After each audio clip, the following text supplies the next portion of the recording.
Well, now look, lady, just take a swallow. It won't hurt you. Go on. Swallow it. That's it. Oh, I'm terribly sorry, really. Forget it. How do you feel? I can't imagine what happened. All at once, everything seemed to whirl around. Sure you're all right now? I'll be fine in just a moment. Here's your medicine, mister. Thanks. It's okay. You're awfully kind. I didn't think people were so kind in a big city like this. You better take it easy now. Where do you get off? What's that? Where do you get off? Oh, 169th Street. That's where my sister lives. I'm visiting her, you see, and I just thought I'd go downtown tonight and see a show and have a good time. Evelyn told me how to go on the subway, and everything was fine until just now. You're not hungry or anything? Oh, no. It's not that. I have plenty of money. At least I did have. Yeah? What happened to your money? Somebody stole my life savings. No, not really. Who'd do a thing like that? Eh? Who'd do a thing like that? Thing like that? Oh, I don't worry about it, you understand. I'll get the money back. How? Well, don't you remember the old saying? It takes a thief to catch a thief. I suppose so. Yes. Well, that's just how I plan to catch the person who stole my money. How much did you lose? What's that? How much did you lose? Oh, lose. Well, I had been saving it all my life, and there was at least, $10,000. Gee, that's too bad. Well, am I going to give it back to her if it turns out to be her money? How do I know she's not pulling a fast one? I remember that in shows it's always the dear old lady who fakes a faint to get sympathy when she's really the brains of the mob. Yeah. I noticed she got a big gulp from the bottle while she had the chance. Well, supposing she is on the level, would I give her the money when I have it here? 10 grand? And me practically in the lap of luxury? Would I? Oh, my. Listen, do you know how to whistle? What a strange thing to ask me. As a matter of fact, yes, I do. Well, I'm awfully fond of whistling. Yeah? Are you? Well, you know, I was judged the champion whistler of the Ladies' Auxiliary at church back home. Oh, isn't that nice? Yes. Won't you whistle something for me? Oh, well, I couldn't. Not here. People would turn around and look at me. Well, you already caused quite a stir when you fainted. Oh, did I? Mm-hmm. Well, then, what would you like to hear? Yankee Doodle. Well, I'll try.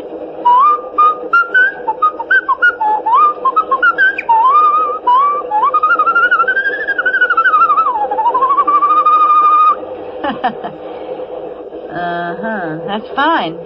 But I guess it doesn't prove anything. I beg your pardon? I meant, how was it you say you lost all that money? Oh, the money. Why, the bank teller back home just ran off with the savings of practically everybody in town. Oh, it happened back home, huh? When? Well, now, let me see. Why, it must have been 5... No. It was just about 6 years ago. Oh. Yes, and why do you ask me? Well, I just thought maybe I thought you might have just lost it tonight the way you talked. Well, I hope I didn't alarm you. But I just keep knowing I'm going to get that money back someday. Yeah, I'm sure you will. Oh, listen.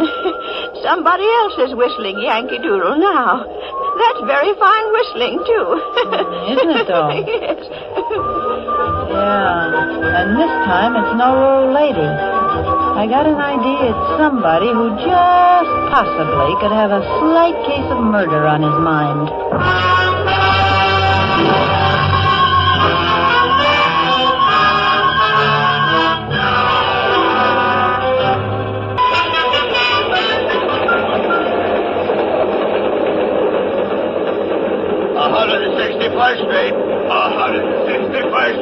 Well, this is it. Oh, must have been dozing. Is this your station? Yeah, and the next stop is yours. Don't fall asleep and miss it now. Well, I won't. You've been very kind. I do want to thank you. Don't think nothing of it. Well, good night. Good night, my dear. Now be careful crossing the street. Sure, don't worry. I'll be plenty careful. I get off the train. Stand for a minute on the platform looking around. I don't see Sir Galahad, but he could have gone through to another car and come out down the line. Several guys are on the platform, and they all hurry up the steps of the street. I go up, too. I look ahead at the block I have to travel. Then I hear it again, from the darkness of the street. I can't tell exactly where it's coming from, but I'm standing in the light, and Whoever's after me has a pretty perfect target. I walk away, hugging my purse and shaking like 6 hangovers. I tell myself that pretty soon Yankee Doodle will grab me and take the money. Any second now. He wouldn't need to kill me. I haven't seen him, so I can't identify him. He could just take the money and leave. But suppose he enjoys killing people. Suppose he gets panicky all of a sudden and his finger slips on the trigger. Suppose he's a maniac. I think about screaming, but nobody'd hear me in time because screaming probably makes Yankee Doodle's trigger finger tremble. Why doesn't he do something? Why doesn't he take the money away from me and get it over with? Does he want me to offer it to him on a gold platter? Not Gigi. She's got a T-bone steak smothered in onions waiting for her if she ever gets out of this in one piece. But now I'm getting toward the next corner, and there's a dim street lamp on the other side. I see him. That's strange. He's been walking ahead of me all this time. Then I hear something else. Footsteps. Somebody behind me. I listen. That doesn't sound like the tread of somebody hurrying home to the little woman. That's the steady tread of somebody trailing somebody. I don't know how I know it, but I know it. There's Yankee Doodle up ahead, but here's also somebody behind me I don't like just by instinct. I'm sandwiched. I'm the ham between 2 slices of rye. I listen again. He's getting closer. By the time I reach the corner, he'll catch up with me. I try walking faster. He's walking faster, too. I turn around. I can see a dark shape behind me with a distant street lamp back of him. Then I see something else.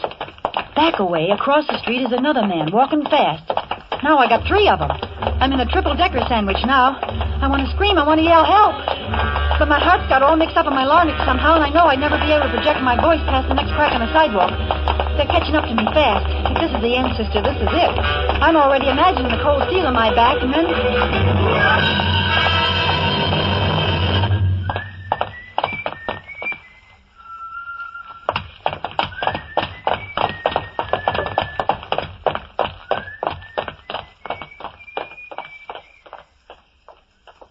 The 2 boys walk right on past me.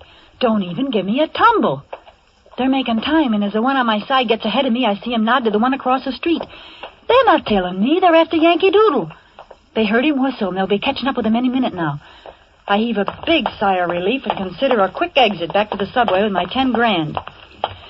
I can just barely see the 2 of them as they come close to the next street lamp. They could be plainclothesmen, but I don't think so somehow. In that case, they got an illegal desire to get something they think Yankee Doodle's got. Or maybe Yankee Doodle's the illegal part of the deal. Suppose he turns out to be Sir Galahad. It's pretty confusing, and I ain't happy about it either way.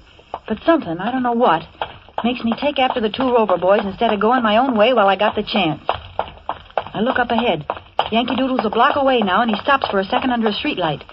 He's listening, I can tell that, even though he's too far away for me to tell if he's Sir Galahad. Then quickly he disappears into the shadows again. I'm trying to keep my heels from clicking too loud, but they sound like drum beats, so I take my shoes off quick. The Rover boys are up on the corner now, but I'm making it by the time they're halfway down the next block. The street lamp must have burned out along here because it's blacker than a Schiaparelli dinner dress. If only a police car would come by or something. Maybe Winchell would be cruising with the boys, yeah, and then he'd give me a plug in his column and it'd be easy for me to get a job. Oh, what am I thinking about things like that for now? Besides, there ain't a car on the street. There hasn't been one since I got off the subway. Suddenly, out of the blackness, a hand grabs my arm, another covers my mouth. Be quiet. Don't scream. It's me. Here, let's get down on the stairway where they can't see us against the light. Now. You didn't need to choke me. They'll come back this way in a minute, as soon as they found out they'd lost me. How'd you get here? I thought you was way ahead of them. I was. I ducked in here and let them pass. Are you with me? Why should I be? It's my life or theirs. So what? I got your purse back for you. Yeah, Sir Galahad. You got my money. It could be their money. Yes, but it isn't. Wait, they're coming back. I got an idea. I'll step out and say something, and you... All right. Get up there quick. They're coming. Well, hiya, boys. Fancy seeing you here. Nice night, ain't it? Never mind, sister. We ain't got time to chat. Well, you needn't blind me with that flashlight. I just wanted to pass the time of day. Well, it ain't that time of day, so step aside and let... Hey, let him go. Hey, he was trying to get up. Let's make sure they're really out. Are you kidding? They're both out farther than the 12-mile limit. Then let's get away from here fast. Come on. Wait a minute. What's the matter? You don't want to be picked up around here, do you? Well, I gotta put my shoes on first, don't I? Say, do you know I broke my heel on that heel?